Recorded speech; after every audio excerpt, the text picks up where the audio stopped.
Information to help you run your business better and improve your marketing campaigns.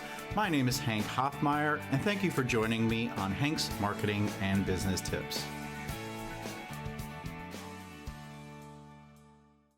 Welcome to episode 242 of the Hmbt podcast. Today, I'm joined by Dr. Larry Waldman, PhD. Dr. Waldman is a semi-retired licensed clinical forensic psychologist, and he lives in Phoenix, Arizona. Interesting area of the country. Love the temperatures out there, and you guys are probably gearing up to have a hot summer, but thank you for joining me, Dr. Waldman. It's a pleasure to have you here. And we're definitely going to talk about some interesting ways of running a business, especially if you're not 100% tied to marketing and business, because you're more of a physician, mental health expert, right? And you being in business for a long time might be a bit different than somebody opening up a retail shop, right? Sure, of course. Yes. My expertise was that of a clinical psychologist. And I started out in private practice actually in 1978 and knew, frankly, very little about running a practice, not to mention, of course, marketing a practice. And at that time in Phoenix, there weren't too many very successful clinicians. There were a couple, and in fact, I tried to contact a couple of them, and surprisingly, I was not well received. I think they didn't want the competition. So I had to learn on my own with a little bit of trial and error, a lot of reading, and frankly, a lot of sitting back and thinking about, okay, how do I want to go about doing this and so on. And over the years, I probably developed, I don't want to sound immodest, but one of the most successful clinical psychological practices in the Valley. Right. And someone that is, a physician, a mental health expert, or somebody that really has, maybe even an engineer, and they want to open up some kind of a business, and no matter what it is, whether it's having an office or just being a consultant or something, you really need to hone the skills in what you're good at. And the marketing and the running the books, that is a whole different animal, and it's a lot of learning. Sometimes you may want to hire someone to do that, or you may be forced to do it on your own. And based on the fact that you said you were successful, what were some of the lessons that you learned along the way that helped you, I guess, get to that level of success? What would you say were some of the things either early on or maybe later on were things that you felt to be very important to know or learn? I think the number one thing was to recognize that while I was a professional and an expert in providing psychotherapy, I also had to become an expert, if you will, in the business of providing psychotherapy. And that required the most learning. As I say in my day-long workshop that I do around the country, strictly to mental health providers, you can be the most advanced clinician in the county, but if only you, your secretary, and your mom know that, you're not going to be successful. Like it or not, a psychotherapy practice is a business, and like any business, it needs customers. It needs clients or patients, depending on what you want to call them. Right. And if you don't have them, you're not going to be in business very long.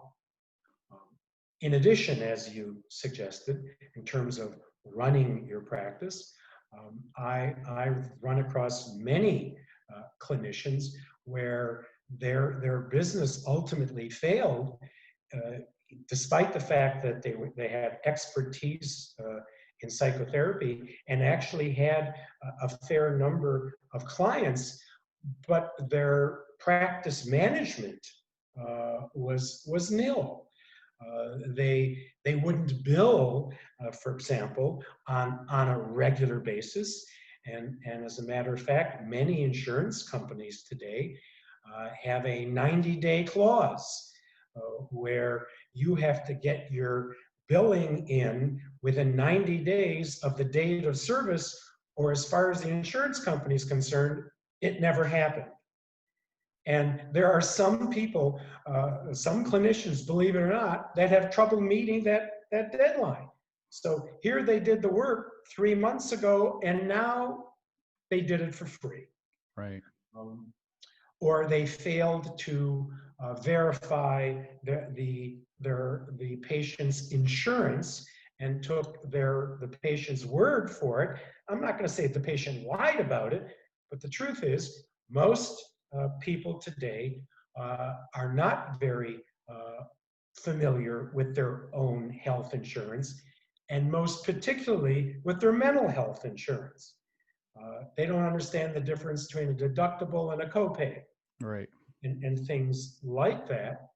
And if you take their word for it and they're wrong, and you go on that basis, what you will find more often than not is that once you get around to doing their billing and you do it according to what the client is telling you, turns out later it's wrong. And now you're stuck. So yes, learning how to conduct your practice as a business, both from a marketing standpoint and a management standpoint, are absolutely critical. So it sounds to me, if you wanted to do things on your own, you have this rack for your hats, right? And you're going to have your professional hat where you're going to be the person doing the actual, work, physician work, et cetera, whatever it is. And then you're going to have your business operations hat, your marketing hat, your sales hat, your probably housekeeping hat, possibly. What is the value in either hiring a coach or consultant to bring you up to speed, say on some of the business operations and marketing side, or even hiring someone to come in to do some of that stuff, like an office manager that can help with sales and marketing, billing, and you learning a little bit of that just in case, because there might be some turnover in those positions. Do you think that is something that somebody should look at early on, or even look at all if they're going to open up their own practice or have their own business related to what they do? Well, certainly it's something they have to look at. Now, if you're just starting out in practice, as I did, the truth be told, there was no way I could afford a consultant or someone at that time to do my billing. Now, as my practice grew, I trained my secretary / office manager to do the billing on a regular basis and so on. And of course, I did do, like as I said, a fair amount of reading, attend some workshops where I could find them back in those days, and learn about practice management. So you can't ignore these areas. So how you go about it may depend on how big your group is. If you're a solo practitioner, okay, but you still have to learn it one way or another. Right. It's absolutely mandatory. And it sounds like you did it in the right fashion. You kind of dove in and learned a lot of this yourself. You probably read some books, et cetera, maybe audiobooks, whatever, magazines, whatever methods you could, talking to people, because then once you did hire someone, you know how to hold people accountable and if they're doing things right. And then you kind of know how to marry the business processes, the marketing, et cetera, to what you do, and knowing who your customer is. Because if you hire someone that says, I can help you with your marketing because somebody emailed you like a cold email, they're not going to know your potential customer, your customers, like you do. And by you knowing that and can explain that and say, well, in the past, this is what was successful for me, that's going to help you. So I think, like you said, you couldn't afford, you probably saw the importance, but you couldn't afford one. And it was okay for you because you had the passion to go ahead and learn about those facets of your business. And that probably was a key role in your success, was knowing multiple parts of your business, but yet still being the expert in actually facilitating, the mental health aspect of it. Right.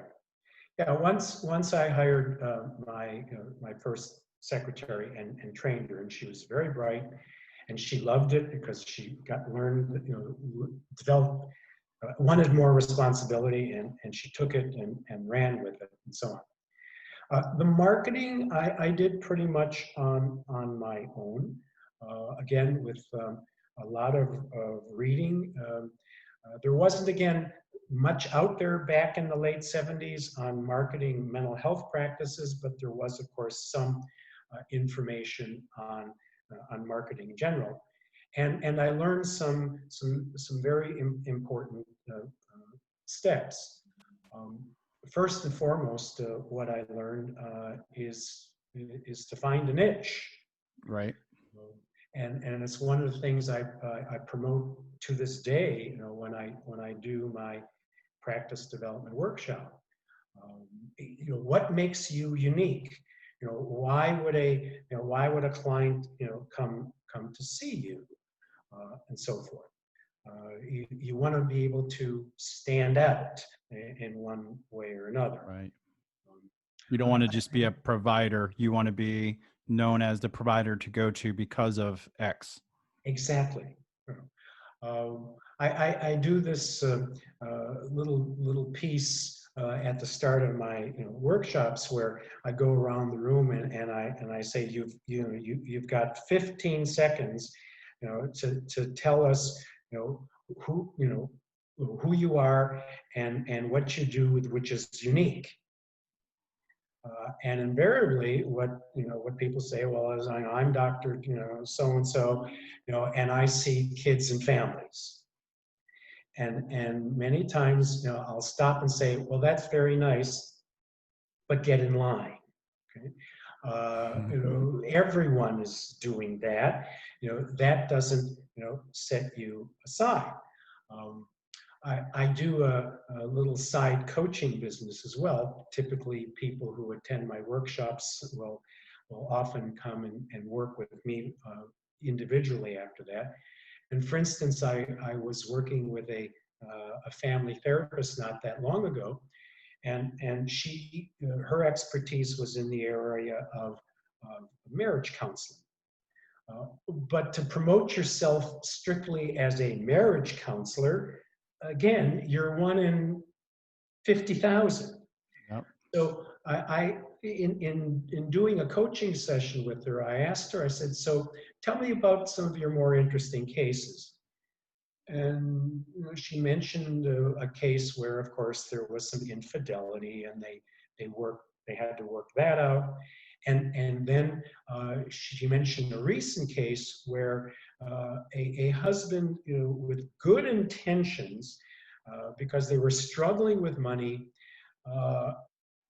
took everything out of their savings account and put it in a hot stock that he had somehow heard about. Well, we know how that ended, and that put the marriage in a crisis. And I said to her, well, it seems to me that you enjoy working with couples who are dealing with a betrayal. Mm-hmm. And she said, well, yes, I guess so. And I said, now see, that's a good marketing angle. Okay. Instead of saying, I work with, couples, instead really specify that, and that one of my areas of expertise is working with couples who are struggling with a betrayal. Right. Yeah, I have a one-liner, and I try to stay away from the topic of elevator pitches, right? And while you were talking about this particular marriage counselor, she could do something as simple as, I help couples go from betrayal to trusting, or something like that. Like for me, when people ask me what I do, I used to say, well, I'm a senior manager of client solutions. I blah blah blah blah blah, and people are just like, oh God, will he shut up? Now I just say I'm the digital marketing infotainer. I make marketing fun and successful, and they'll say, oh, interesting. How do you do that? Absolutely, and that's the point. But many times, again, people will say, and well, can't you be too specific? And really the answer is no. Mhm. Because if I'm someone, and I'm struggling in my marriage and so on, and I hear someone say, well, I focus on betrayal, or my expertise is in betrayals. Well, okay, maybe there isn't an actual betrayal going on in our relationship, but we're arguing all the time and nothing's happening in the bedroom. So if she's or he is an expert in couples who struggle with betrayal, then certainly they can also handle these kind of mundane kinds of things that we're Exactly. dealing with. So the more specific you can make it, the better. And just as you very, very appropriately noted, when I was doing my marketing, and I was, let's say, speaking to a pediatrician, you know, I would say, well, my goal is to help parents learn, to teach children to behave in a responsible, appropriate manner. Yep. So the pediatrician hears that and goes, "Oh, well, yeah, because I got mothers complaining all day long, that their kid won't listen and doesn't clean his room and is underachieving in school and so on." And then the pediatrician can take that very simple statement, and the next time that he or she hears a mom complain, say, "Well, I just met the psychologist and he Yep. helps parents, et cetera, et cetera." Make it repetitive so people can talk about it instead of saying, I think I remember a guy, he might have something to do with, with that problem. I don't know if I should recommend that person, because they don't really know what you do exactly. Yeah, But if you give them that specific phrase of what you do and it relates to something that they can, pass on to someone else, I think that builds a lot of bridges and gets a lot of referrals. right. Uh, the other piece that I discovered that worked very well for me was to present myself as an expert. And I found the best way to do that was to get in front of a group of them. So way back back in the day, and so on, I had a case involving a young adult woman who was involved in a serious auto accident, and this is back in the early 80s now, and clearly suffered trauma in addition to medical issues and so forth. And I ended up seeing her, and actually the way I saw her is her father had come into the office telling me that the legal case was about to settle, and that physically she seemed okay, but he wasn't sure if mentally she was all there yet. And she wanted a psychologist to evaluate her to see where she was. And he asked me, did I think I could do that? I said, yeah, I think that would be fine. Well, it didn't take me 15 minutes, a week later when I met her, to realize that she was dealing with some severe trauma. This is back in the very, very early days of PTSD. And yes, she may have been, almost 98% physically okay, but she was at a 5% level mentally. Wow. She was still afraid. She wasn't driving, certainly not at night, afraid to drive at all, a whole host of things, and so on. And she felt that something was wrong with her, that maybe she was even going insane because she thought, why am I feeling this way? She really didn't attribute it to the accident. In fact, she suggested something might have been wrong with her brain now, and so on and so forth. Well, I worked with her, and she responded wonderfully once I said to her, look, you're having a normal reaction to an abnormal situation. And once she understood that this was normal, in fact, there's a name for what she had, and so on, I mean, she flourished. Well, when it was done, I realized something that was important. First off, she was happy. Secondly, the father was happy. Thirdly, the attorney was happy because he's getting 40% of the award, and I just significantly increased that reward because now I documented a mental piece Right. on top Wow. of the physical piece. And I got a note from the chiropractor who said, I don't know what you've been doing with her, but she's made more progress, with her back and neck and so forth since she's been seeing you, than for the past year that I've been working with her. And I went, Now, there seems to be a market here.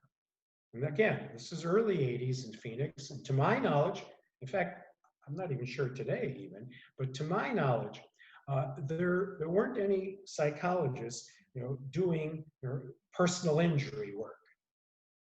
And so I thought about it, and I went to a friend of a friend who was a PI attorney. I asked him to lunch, bought him lunch, told him what I just went through, and asked his advice. And he said, this is fabulous. I can use you right now, and so on. And he became one of my best referral sources. But in discussion, he said, I think, and it turned out he was in charge of the PI group, personal injury group, of the Arizona Bar Association. I didn't know that. He said, I think you need to speak to us. Well, 3 months later, I'm in front of about 45 PI attorneys speaking on the topic of recognizing and managing post-traumatic stress disorder in the personal injury client. And my personal injury part of my practice took off and did for the remainder of my career, and so on. And Now, that just doesn't work with what you do, because there's something I do. I get on stages and I do webinars and I talk about what I'm experienced in, and that's marketing, specifically email marketing. And I go to organizations and I talk.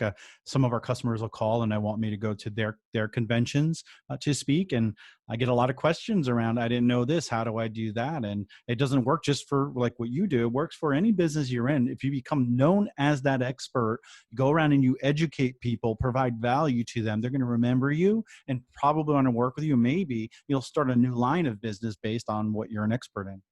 exactly. So if I'm in front of 45 PI attorneys at their own organization that has invited me to come, and I'm talking about something that isn't being done very much, clearly I'm posing as the expert. I am the expert, and you can see what happened. But I didn't stop there, because remember the other professional who was happy?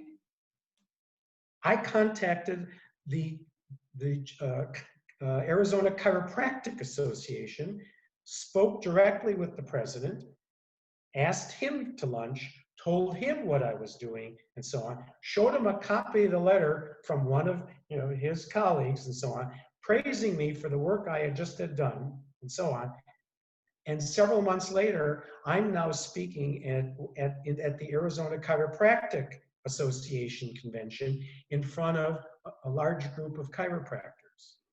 So PI work became an important part of my practice, until I stopped seeing patients in 2016. When you first started saying PI, I thought of private investigator, and then I Yeah. quickly realized you were talking. Yeah, that's what happens when you start using industry speak, Yeah. right? It's like me talking about certain terms for email marketing people don't understand. But But that's that's the other point is so again, for example, one of my counselees that I worked with not too long ago, her area of expertise is attention deficit disorder in children.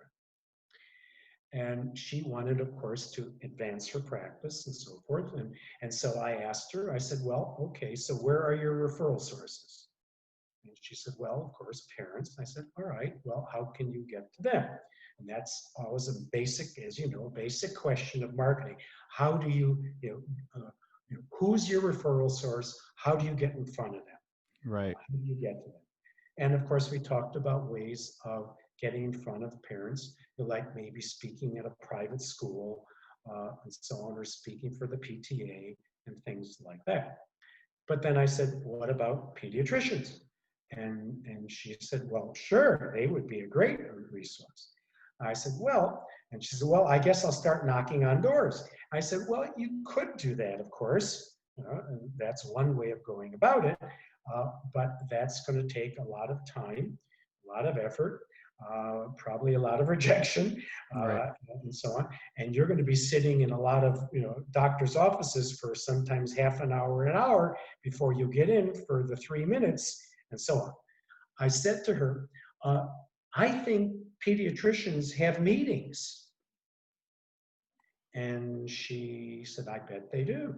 I said, why don't you investigate and see if there's some kind of Maricopa County, Phoenix pediatric group. It turns out there's a Phoenix Pediatric Society that meet on a monthly basis and have brown bag lunches and so on. Well, she followed up. She spoke to the doc who was in charge of that. And next thing we know, she's speaking to a group of pediatricians on managing attention deficit disorder without the use of medication, which is right up the alley for pediatricians because they are nervous about prescribing stimulants to children. And they're very open, of course, to an alternative method. And her practice again took off. So becoming the expert, I don't care what field you're in a service industry, it makes a huge difference. And that's what I did. I became an expert in a number of different arenas. Right. Areas that you wouldn't even consider sometimes. And by doing so, my practice took off, and I wasn't tied up by those measly insurance rates. Frankly, for the last half of my practice, I was able to charge like a high-priced attorney.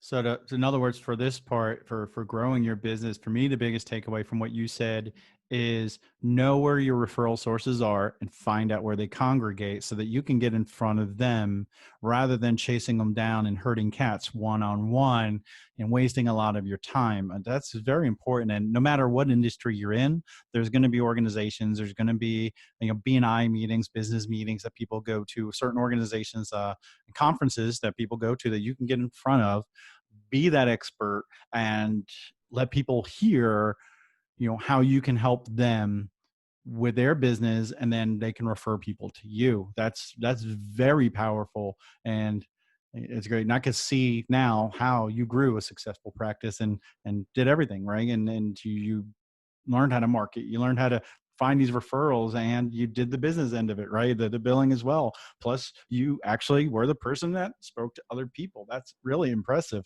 I appreciate that. If folks wanted to learn more about you and maybe connect with you and visit your website, where should they go? My website is entitled topphoenixpsychologist.com. In that, I have numerous articles on practice development that you're certainly welcome to download. I also advertise my actually 7 books that I have there.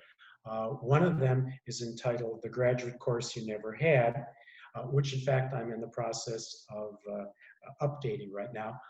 But that book focuses on what we're talking about right here, on how to develop a mental health practice. They can also, of course, contact me directly at Larry Waldman, PhD, at cox.net. Awesome. Even if you're not, a clinician or you're not looking to open up a physician's office or something, I think you can get some tidbits out of the articles and even the books.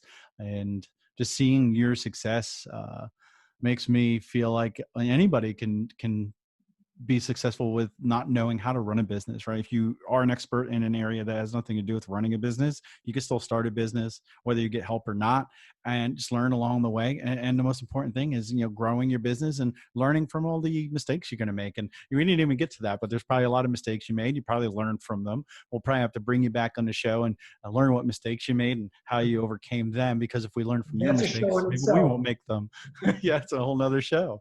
But folks, if you want to hear previous episodes, go to hankhoffmeier.com/Alexa. I'm on iTunes, Google Play. I'm on your Amazon Alexa or Echo device. You can install my skill. And like this episode and many others are going to be on YouTube. Just search Hank Hoffmeier. You'll find it. And I appreciate everybody listening. And until next week, folks, go out and find some referrals.